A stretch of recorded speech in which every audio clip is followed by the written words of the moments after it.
Hey guys, I just wanted to talk today about the concept of having no 0 days. This is something that came up on Reddit a while ago, and which I think that not a lot of people have really tried to actualize, or the people who do actualize it see a lot of success in. Having no 0 days is the concept of every day doing something that pushes you towards your goals, right? So every day, I, for example, I create these videos, I write articles. I've written a review every day since I was 14, or at least almost every day. Obviously some days I'm out and about and trying to handle shit. That's my cat you can hear.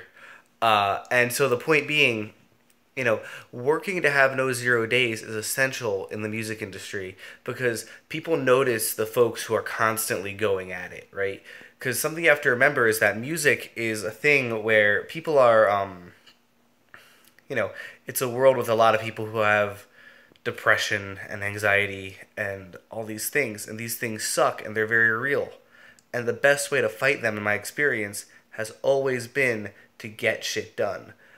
I'm, someone who's often very depressed and very anxious, but kind of being able to go out and do things and making sure that I'm helping achieve my goals is key for me being who I am and being happy and successful and productive.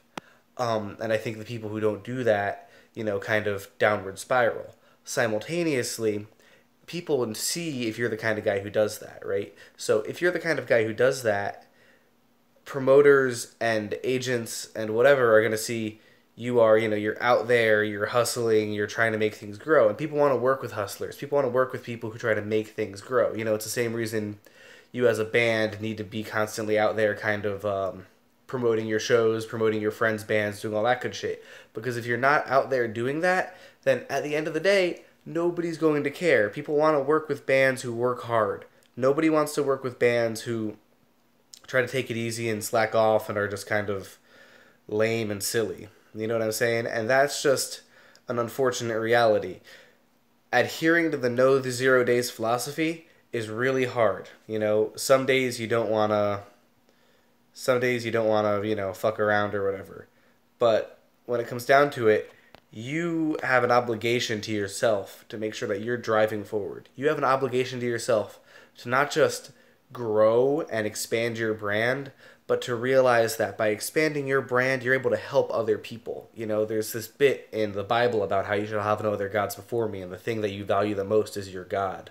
Well, maybe religious views aside, maybe the thing you value the most in this world should be music. And if you show that you value music the most, you're going to differentiate yourself, and it's going to be a lot easier to set up yourself to have no 0 days, to be constantly growing, to be teaching yourself there is a way to expand that is meaningful and powerful, right? And if you don't kind of push that, then you're going to fall by the wayside. There's too many people trying to fight and too many people trying to grow their companies and their bands and their brands and whatever for you to not be fighting every single day. I'm sorry that days off don't exist, and sometimes you can take them if you have enough non-zero days in a row, but when it comes down to it, if you push every day, you will see results. And I've done my best to push every day for the last 8 years, and I feel like I've seen a lot of results, and I sincerely hope you have that same experience. Thank you for watching.